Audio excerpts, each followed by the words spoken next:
Welcome to Living Living with Jonathan and Katy. and Katy. How are you? I'm Jonathan CERDA-ROWELL, and I'm still eating chocolate raisinets. Chocolate raisinets. Take two. Okay, you go. I'm Kate.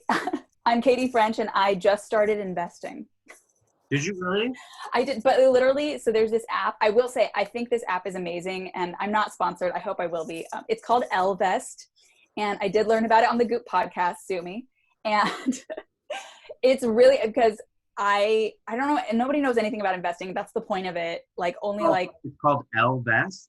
Yeah. Is that the app that was created by Elle Woods? No, but basically it's literally like the one like female CEO of some financial whatever. Anyway, she was basically like, investing is sexist. Women are disempowered, like economically, as you know, part of the force, especially like women of color. So she's like, I basically want bitches to get their money. But what's crazy is that the app is like, it's kind of fun but kind of depressing, because they were like, basically they're like, the existing way that you invest is kind of like gendered because it's based on like male models and male earning potential. And so the funny thing is the site is like, it's basically like, hey girl, welcome to investing. Women don't make any money, so we're going to change the portfolio to account for the fact that you don't make money.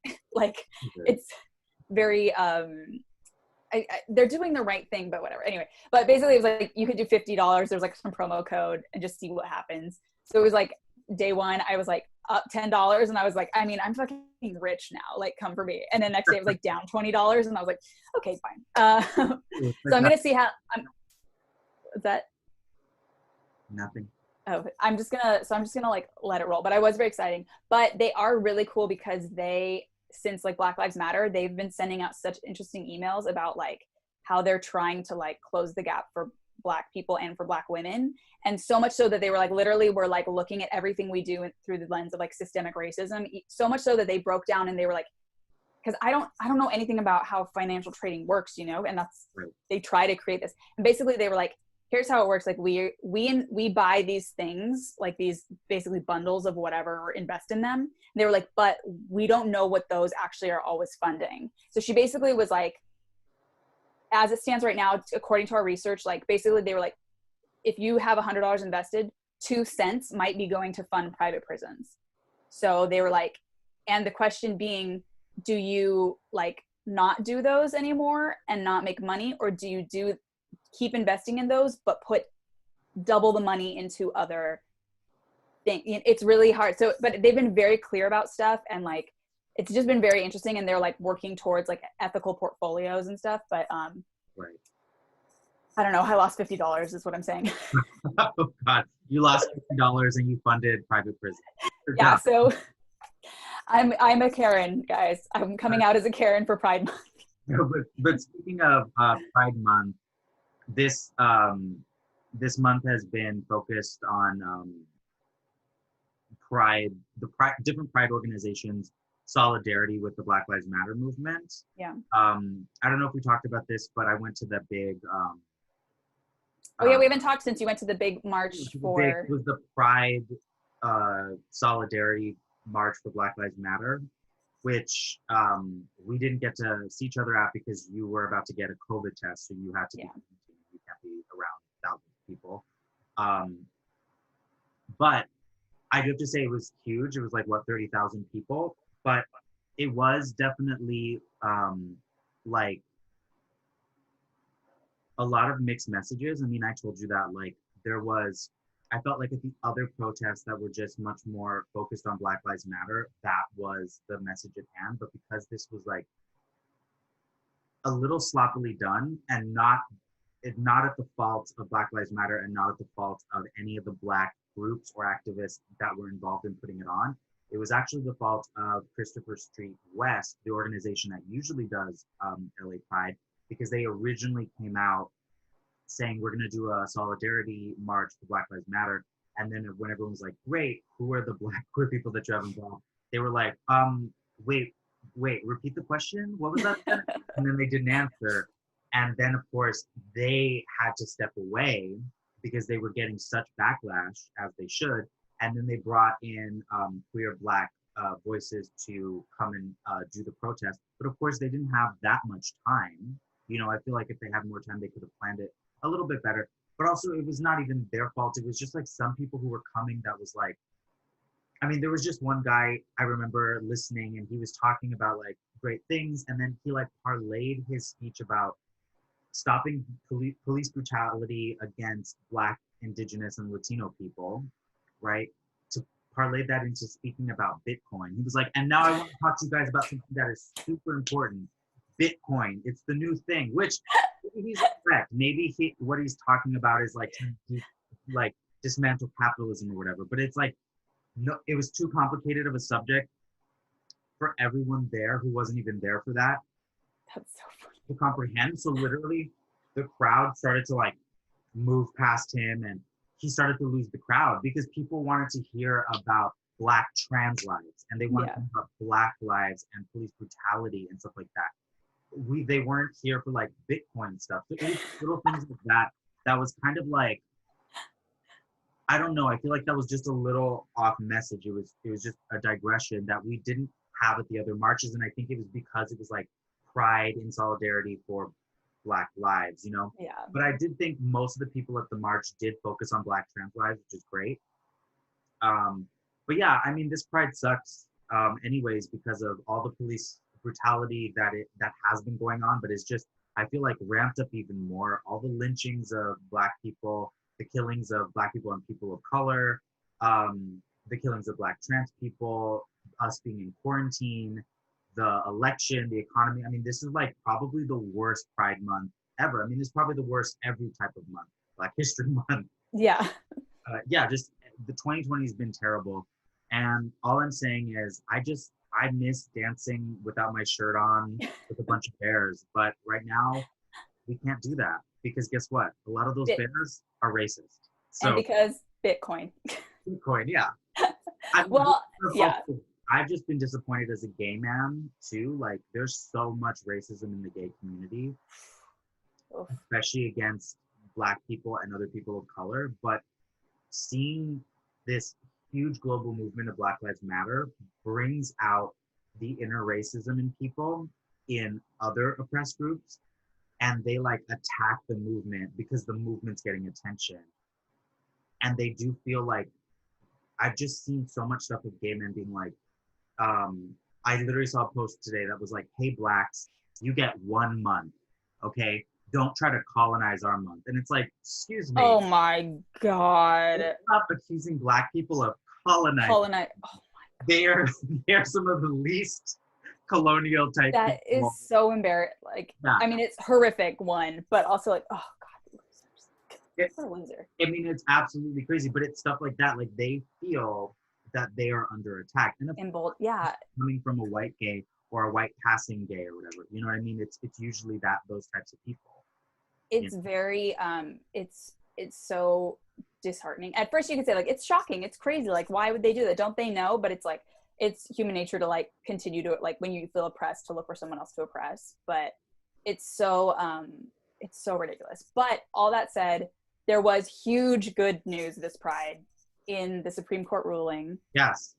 Like, huge. This is a federal law. So from my understanding, this federal protection also like negates a lot of states' rights laws because it supersedes it. Mm-hmm. So even the bullshit they keep trying to pass to like discriminate against trans people in workplace, like whatever, on state level, this federal protection, the Supreme Court ruling, protects from discrimination. So that is like, this is something that we also have to realize for Pride, why this is so historic for Pride Month, is like, we live in California. So I have for most of my life lived in a state where, as an adult gay man at least, I had pretty much most of the protections that you as a straight person have because we lived in California.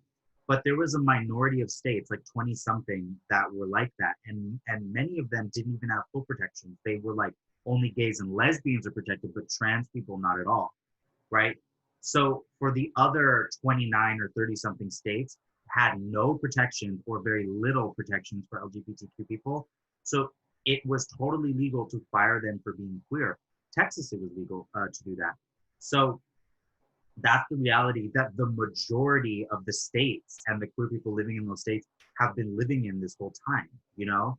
And that's crazy to me because I feel like because this country is so big and you can live in a very liberal state like California and New York, right? As a gay man, you can feel like, oh, that those times, those are past. But in the Supreme Court ruling, I realized, no, those times, they were now. I was living in those times. It's just I wasn't living in a place where I was getting the worst of it. Yeah. I was living in a country where the majority of the states in my own country was treating LGBTQ people, my people, as second-class citizens. I mean, that's been going on forever, but you think, oh, since the gay marriage thing, everything is fine. No, not at all. There's still so much to do. I'm glad that it passed, but it passed very narrowly, Right. Which is very disheartening. And also, while it passed and while it includes transgender people, just days before that, transgender people, they got their rights stripped away in terms of the healthcare that they can access based on how they identify in terms of their gender. So it's like we're winning rights, but then we're also just like it's always. Well, they're trying. People have been getting their rights stripped away.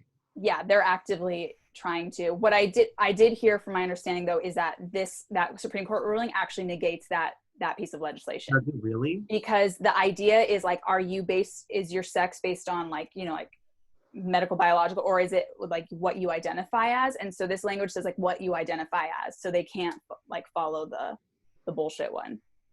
That's great. I hope that's amazing. I didn't even know that. Yeah, that's what from my understanding, which is wonderful. And I heard that through Laverne Cox, through Brene Brown's podcast. So that's great. Hopefully.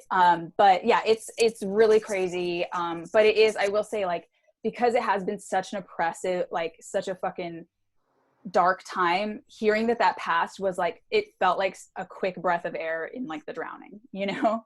Right. Like it really did. It'd be like, oh my God, thank God. Thank you. Like something, you know, but it's, I don't know. We just keep, I don't know. It's been a really interesting time. I am grateful though for at least as a white woman, for the dialogue and for the kind of like collective reflection. Like in my day job, we're kind of like doing a task force and like talking about how we can like company wide, like what we can do, the actions we can take, the training we can get, the things we can read. Like, so it's, I like the community aspect of like everybody kind of being committed to doing this work and thinking about stuff. So I try to see like opportunities in whatever shitty stuff is happening. And like, you know, it is that thing of like, it starts with you, right? So like, what is your own programming or things like that? So I started reading, I guess, should we shout out people? Okay, yeah. So we're doing this new thing where we're shouting out Black creators. We're going to do an emphasis on Black queer creators for this month, but it's just going to be like an ongoing thing that we do. Just Black content creators of all different realms that inspire us. So if Katy, if you want to start. Yeah. Well, he's not queer, but I have started reading Trevor Noah's memoir, which I'm like way late on, but it's so astounding, so educational. I'm obsessed with, I read so many celebrity memoirs. I read memoirs of all types. His is like hands down one of the best because it kind of flips between his memoir and then kind of the historical context of each chapter, and then goes into his experience and then like what the law was and then his experience. So it's really incredible. And I can't believe, I mean, obviously like it's a long fight that they have, but like what South Africa was in apartheid and how far they've come, although of course it's not far enough, you know, it's one of those things, but the level is like, it's just astounding. And what he experienced as like a mixed person who was like, you know, it's the title of his book is Born a Crime, but also his mom, illegal, but just him being born was illegal, right? Yeah. And I have to say in that book, I am interested in what he says, but also his mom is an astounding person. She was like a Black woman who, like, it was illegal to live in Johannesburg. She was like, fuck it, I'm living there. I'll just get some maid overalls and like fucking, other than that, I'll have an apartment there. She was like, you know, put him in places where like he shouldn't legally be. Like, she was just an incredibly brave person. She would get arrested. She would be like, I don't care, go back to her apartment. Like, an astounding person. You really have to ask yourself, I think we all have in this like time, like, you know, when you say, well, if I was alive at that point, what would I be doing? And you have to like ask yourself, like, when you are facing these types of injustices, how far and how brave will you be to like fight, you know? So it's been very inspiring to read that and to hear that. And I really respect him anyways, because I feel like even on his show, he breaks these issues down so clearly and so like in a measured way, and explains things very, very intelligently. And just has such firsthand knowledge of the level of institutionalized racism that I respect it. He's not queer, but I will say my queer like that is such an important, I mean, it doesn't need to be queer Black people, it could be just Black creators in general, but like when you think about South Africa and the nerve of white colonialism, it's crazy because like, of course, we dealt with that here in terms of the genocide of the indigenous, the slaves being brought over. But then I guess it's the same thing. I mean, white people went to the Americas, colonized brown people's land, and then they also went to Africa and colonized their land and made those people second-class citizens in their own land. Like, absolutely crazy. Not that anyone should be made a second-class citizen if they're not in their like homeland. And to be honest, in South Africa, they did not even second class. They didn't allow them to be citizens. Like they put them on reservation. It's just astounding. I mean, and that happened here too. You know. I mean, it's different, but in the fact that in South Africa it's a white minority that has held the wealth and power. It's very similar in a lot of like Latin American nations where it's like a lot of these nations, the white population is like 5%, yet they hold the majority of the wealth and power in those nations, even though the 95% of the rest of the country is not white, you know? I mean, that's worldwide. White people are, I mean, the biggest populations on earth are Indian and Chinese, you know? Like white people are a minority, like globally. Right. But it's astounding. But it's such an incredible book. I would recommend anybody read it. I know I'm way late on it, but it's really, really worthwhile. But my queer person I want to shout out is Todrick Hall, who is the director. I mean, he does a lot of choreography on RuPaul's Drag Race, but I love his albums, Straight Out of Oz, which is probably the gayest title of an album. And his latest album is called it's the Nails, Hips, Hair, Heels album. What's it's called? I'm trying to see what it's called. I think it's called House Party Part 1. So that makes sense. But I know he's had scandals about like him not paying his dancers, although he did name drop that in one of his recent songs saying that he did. But I really respect him as a creator and an artist, especially as someone who's very talented, but because of the straight systems that be, he has had to go outside the system, like the traditional system, because he was on American Idol, auditioned, and but I love his stuff. I love his documentary. He has a great song with Bob the Drag Queen that I love so much called Wrong Bitch. So great. It's also it's a anthem against against police brutality. Yeah. I love that. So shout out to him, look him up. I love his stuff so much. Yeah, he's amazing. My person that I want to shout out is a little person named James Baldwin. A little fella. Yeah, he was a prolific gay Black writer from back in the day, also an activist, and he was highly a part of the civil rights movement in that era. But also was someone who very bravely like wrote gay literature at a time when that was not very accepted. And you should read his stuff, and I need to read more of his stuff. But one thing that if you don't want to read his stuff, you don't have time, what you should do is YouTube him speaking about race.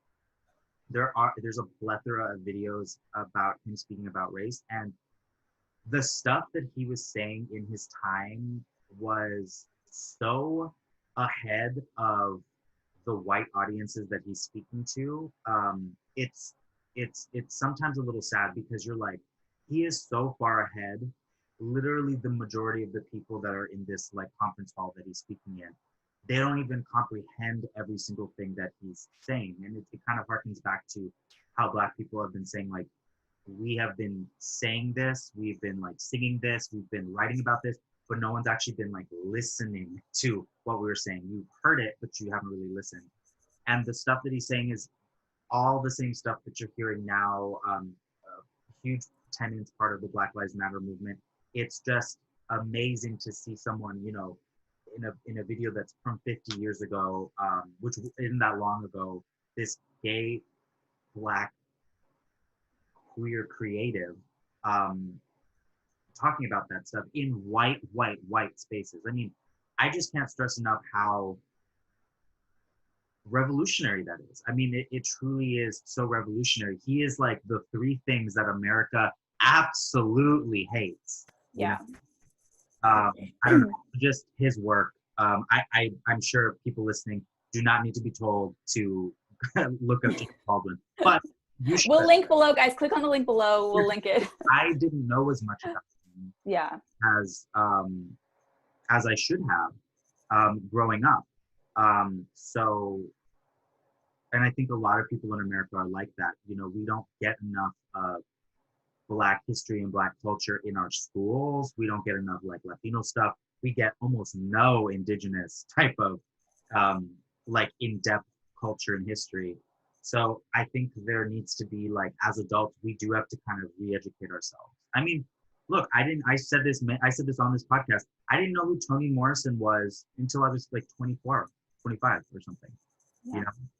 So, there's a lot of, I don't want to say homework to be done, but it is really interesting too. Like I've been reflecting, of course, on like what podcasts I like when I look at what is the media I consume, yes. What is it, you know? And to be honest, again, like I was like, a lot of the stuff I consume is queer media, which not tends to be, but has more POC queens. But there is so much more like to do. Right. So the second thing I want to call out is something that we've both already seen, but it's available for everyone to see, so you should go stream it, which is season 2 of Pose. It's available on Netflix. I just rewatched it. It's absolutely amazing. I think it's better than the first season, as I've said before, because in this one, where it starts in 1990, we already know the characters. I feel like the writing is better. The acting is so much better. Like, I feel like this happens to every single TV show. It's not just Pose. Season 1 is just not that good compared to like, as soon as season 2 hits, they kind of know what they're talking about. It's very rare to see a show. Even remember Sex and the City? They were still talking to the camera. And they were doing talking heads. Not that Pose was awful in season 1, but it was a lot of setting up the world because, you know, it's like you have to, mainstream straight audience watching on FX. They need to know what like ballroom is and what was going on in the 80s and all that stuff. But now we know. And one thing that I really appreciate about season 2 of Pose is even though there's tons of hardships and horrific things that happen on it, I really love the episode where it's just Black trans women going to the beach, enjoying themselves. Remember that episode? Yeah. Because that's something that we need, is just to see like Black trans women having fun on TV and enjoying themselves, not always fighting injustice, which is important. But you just need to see them like in sarongs on a beach being fabulous, because that is something that straight cis people get to have all the time. They got their like girls trip episode, which every single like female show has to have, you know? Yes, but it also still ended. Remember that like pinky like rich guy that they were at the house, and Elektra went up to him in the cage and like she was giving him his keys, right, to like unlock himself. And she was just like, do you understand how rich and privileged and luxurious your life is? Like, you get to choose loneliness. That's what gets you off. Most people don't have a choice. And she like drops the keys into the cage and then leaves. I just thought that was such a great button on the episode. That was mostly a fun episode, you know? They even had like Blanca almost drowning, which I didn't for a second believe she was gonna drown. I was like, they are not killing her by drowning. If they had, I would have been pissed. Of course, as soon as I saw the lifeguard come, I was like, "Oh, this is what this is for." Blanca needs trade. So Speaking of Black queer women, I texted you that you said this is old news. I didn't know that Whitney Houston was queer. Yes. Now, there are people who will dispute that. Yeah. Okay. But yes, it is believed that she had an affair with one of her close friends. And due to her religion, pressure of her family, her career, she really couldn't fulfill that fully. And many people believe that contributed to her depression and her drug use and ultimately her death. Which made a lot of sense to me. And I found out because that friend, whose name is Robin, I think, went on Red Table Talk, and Jada and her had a one-on-one interview because she wrote a book about it and said, which made me so sad, that she was like, yeah, we were like young lovers. And then when she signed her contract, she was like, hey, I think I'm going to be Christian and whatever. That was so, it was so sad to hear. And it really made me be like, wow, that would make a lot of sense of like why she had so many, why she had such demons to fight, or her frustration in her drug use, you know? It is, and I don't know anything about it. For yourself, I feel like it's inevitable that you're going to spiral in whatever the way that is, whether it's drug use, drinking, becoming a conservative senator, and like making your vendetta against the very people that you're a part of, that you don't want to admit that you're a part of. I feel like people just spiral, you know, or it's that like weird gay guy who, although I don't think he's closeted, but there's some gay white politician in West Hollywood who's like killing Black men, who's been getting away with it. Oh my God. That story is so crazy. We saw that Black porn performer's picture in front of the Department of Justice building when we went down to the demonstration. And I recognized him because I honestly was a fan of his porn. I mean, I masturbated to his porn since I was like a teenager. I had no idea that he had passed away, and he had just passed away a few years ago at the hands of this white, older gay senator who has a history of drugging Black gay men who he pays to have sex with him, because there are a lot of times porn performers or sex workers. And then they like all mysteriously end up dying, but it was the police who shot the victim, who was this Black gay porn performer. And they just shot him even though he was the victim. And obviously, you know, they shot him because he's this like big 6'4" Black dude. So of course they're like, the police, I don't know, they have this thing where they think it's okay to shoot people like that. Did you hear about the young Latino kid? The young Latino kid, 18, Andres Cordat, 18. All that dude was trying to do was wake up early in the morning to go to his security guard job outside of some fucking auto body shop. And the police fucking shot him 7 times. And of course, the police, I've watched countless videos of the police like breaking into Black people's homes, like full on guns. People don't know what's happening. They just see these people with guns. You just get frightened and scared. That's why he's a child. He was 18. He ran because he was fucking scared. All these videos of the police with these no-knock warrants, like barging into Black families' homes all over the country. What happens? Everyone starts to scream and get scared because they think the house is being broken into. And then they justify them being scared. They justify them murdering these people because they're like, oh, he ran. Yeah. He ran away and we thought he had a gun, and they shot him anyways. But what's the real kicker is, you know, the police are lying because all the cameras around the auto body shop have been shot out. Obviously, you know, that poor boy. I mean, he was a boy. They just fucking shot him. He was just he wanted to be a nurse.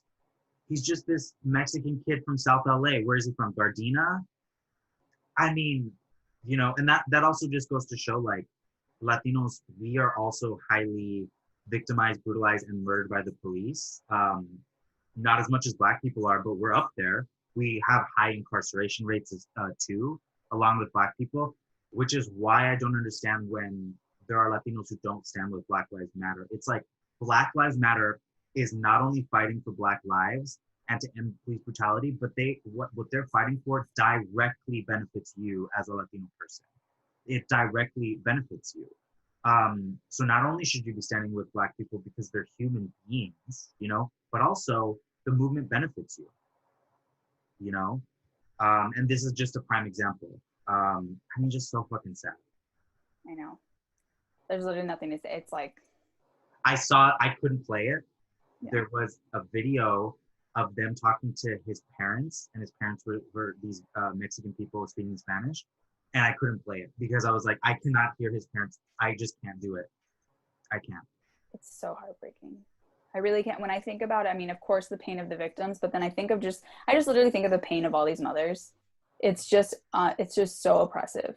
Like, it's so, I don't know.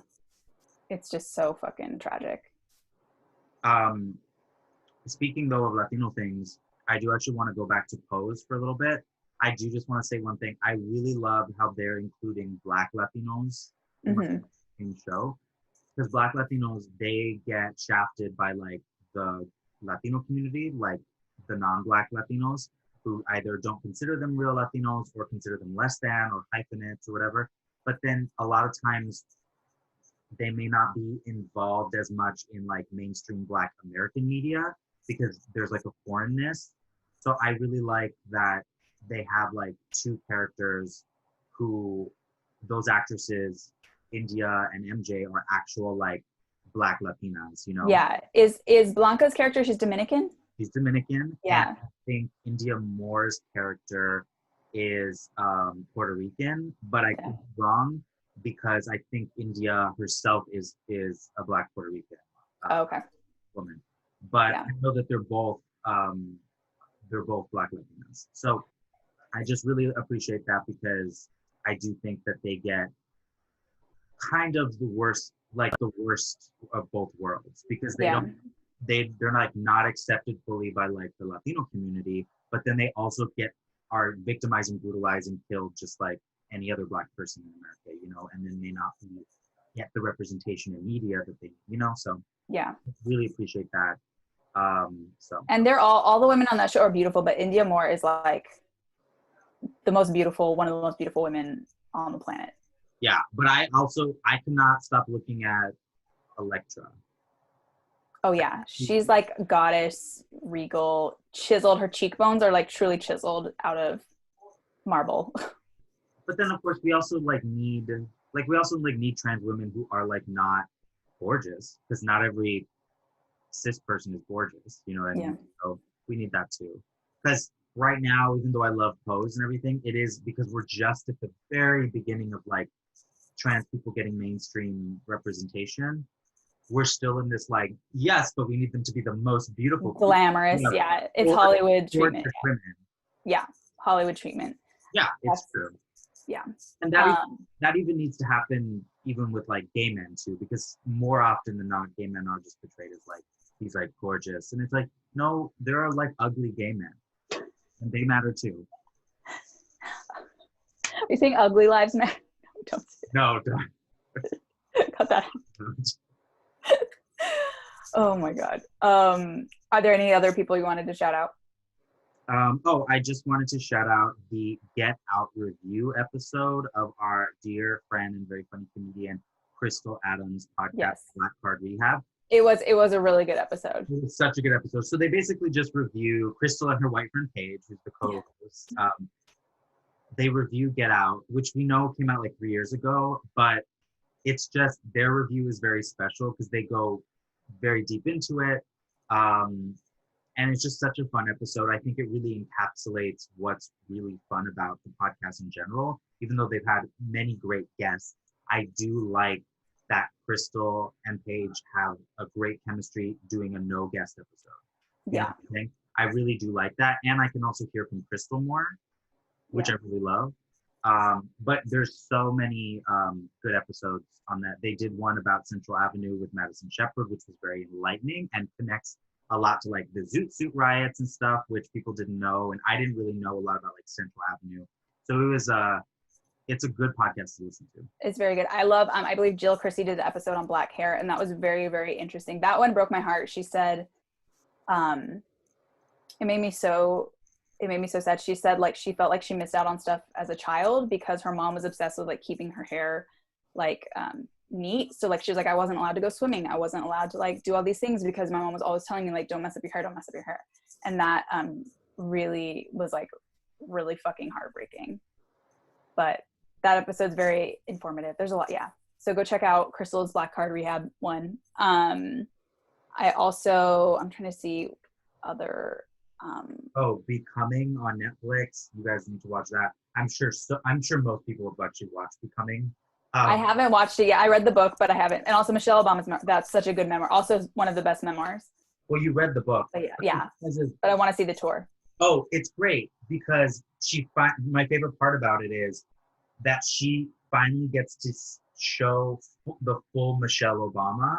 Yeah. Maybe not the full one because we don't know her behind closed doors, but much more than she could be as First Lady. She was able to kind of be more relaxed and more real because she didn't have like the pressure of being a First Lady. And she talks about how like being a First Lady, it's like being under a microscope every single second. So it was just really cool to see her be so real in front of like stadiums of people. And I think that's why people love her so much, you know? I truly love her so much. And I hate to say this, I almost love her more than Beyonce. I'm saying it. That's fine. Just because she's such a, because she's the most relatable, because Beyonce, it's like, we're not all like amazing, you know, whatever. But Michelle Obama is like truly like an everyday woman who is like so smart, so like, she's beautiful too. She's like so smart, so level-headed, so reasonable, so compassionate, so like ambitious. She just is like such a wonderful, like I always think, I go, God, I wish she's like the kind of woman that I wish she was like my best friend's mom growing up. You know what I mean? Like, yeah, I also just I love her the most because of how real she is about situations that I think as humans and as Americans we build up. Like her saying, oh yeah, I've been in rooms with some of the most powerful people and I'm here to tell you like a lot of them are not that smart. And she even said in Becoming in the tour documentary, oh yeah, I went to Princeton and I was surprised that there was a lot of kids there who were not as smart as I thought that they would be, which, yeah. And she even said, so who's, because they let in people who are like athletes, not affirmative action, athletes, legacies, right. People who are like mostly white kids in the upper echelons of society who are like, families are very close with those universities. Like a lot of those kids go to these very fancy schools that these kids from the south side of Chicago are like fighting tooth and nail and doing everything they can to get there.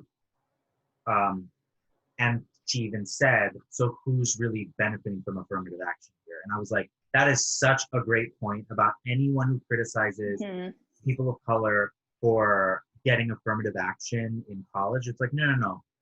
White people have been getting affirmative action for hundreds of years. What are you talking about? The nepotism is like wild.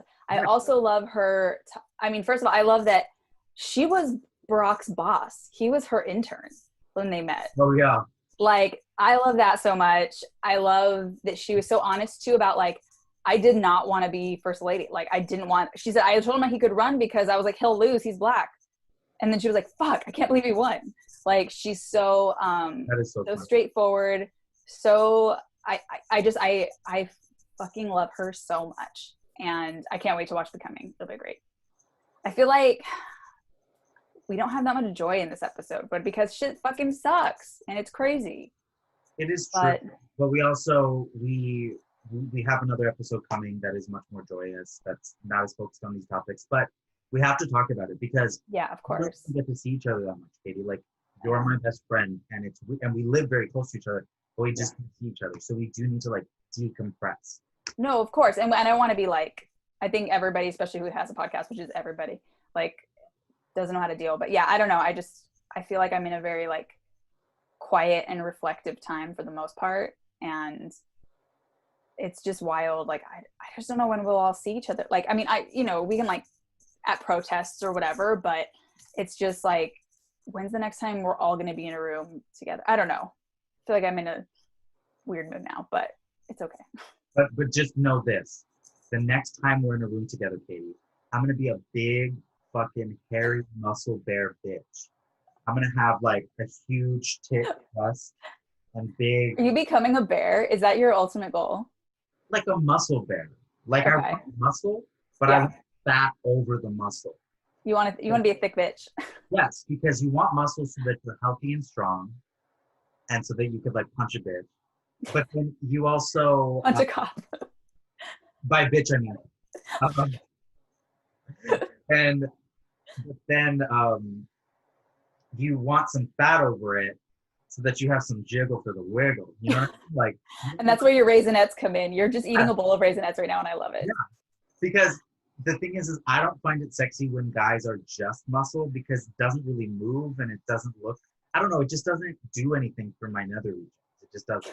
But when guys have muscle, but then they have some like beef over the muscle, some like fat, I think that's very sexy. Yeah. Um, and so I just want to like be what I think is sexy. I support your body journey. I'm so excited for it.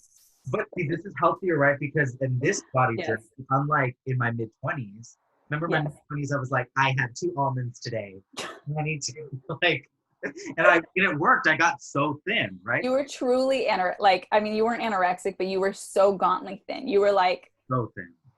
yeah. But in this journey, it's all about lifting and eating, and you have to eat. Like, and a vibrant lifestyle. So it's yeah, it's all about lifting, eating, and nipple play. well, I'm very excited to see your thick bare ass in person. But you know what I actually thought of? Now that I have a second bedroom, like, should I film myself working out clothed, like in little shorts, and put it on OnlyFans or Connect Pal, you know, those like pay for Yeah. type things? And it's just people who like Sherry Pie want to see me get bigger, but I'm not doing anything pornographic. I'm literally just working out, and they pay me $5, and they just. I mean, sure, if you can make it. I mean, if you can make it. Imagine if that became my primary income, and it was just me working out in little shorts, and men just being like, "Oh yeah, I love seeing you get bigger each video." Bulk up. It's like what's the name of that fetish when you like to see someone not like feed or not like over, but like bulking and feeding. Yeah, but there's several different types of gaining and feeding. I know a lot about this. This is proteining. That's like your. So there's fat gainers who just want like big, like to be big and fat, right? And then there are muscle gainers who it's about gaining muscle. Oh So I would be a muscle gainer, but I would still have pizza, you know? With a side of Raisinets.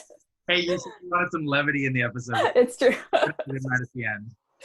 Oh man. Well, I think we've done it. Okay, guys. We solved it, guys. We solved all of society's problems. Until next time. Next episode, Katie's gonna tell us the tales of the North. What goes because she's going up to the forest soon. Yeah. Also, I'll bring back all the tea from the little nymphs. Yes, and also and don't do meth up there. I know I joked. I know. Last episode about doing meth up there, but don't do it because you can't clean the forest. So imagine you just high on meth, running around the forest trying to clean. Just scrub little leaves. Yeah. Well, guys, I guess we did it. And until next time. Bye. Bye. Oh my God.